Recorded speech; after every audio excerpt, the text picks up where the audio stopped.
Some PVC pipes for plumbing, glue, and primer. That's the humble beginnings of the next generation internet. This will become an antenna that will relay Wi-Fi connectivity from this church's rooftop throughout the Washington, D.C. neighborhood. We're creating an alternative local internet that will be more reliable and if there's an emergency or if the infrastructure goes down. Or if powerful forces want to shut it down. Hack DC, a community IT group, is building a so-called mesh network, a series of routers that communicate with each other. Today, it can digitally band together a neighborhood. Tomorrow, a revolution. This is what hacking actually is, what you're watching right now.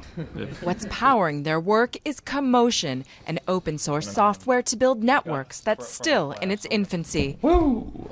And there is... Developers say its goal is to allow all users to speak their mind online without fear.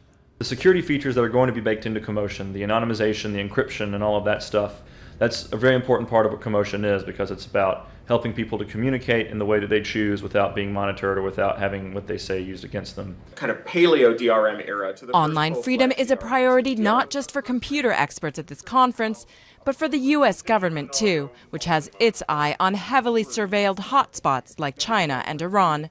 It's spending $100 million over 5 years promoting online freedom to help skirt censorship, hide user identities, and to make the technology easy enough for everyone to use. Even just people with feature phones, they have web browsers. That gives people a computer in their pocket, even though they still call it a phone. This DC network is one of the U.S. test areas for Commotion. But to use it in Syria and other conflict zones means having fail-proof cryptography, and that's still in the works. Those behind the Commotion project won't say where it will be deployed first. In some ways, you can imagine that the technology will have the greatest impact in the places that are most locked down around the globe. And there, security will be paramount. Each router that goes up can be a beacon, linking like-minded souls, but also announcing their presence to the world.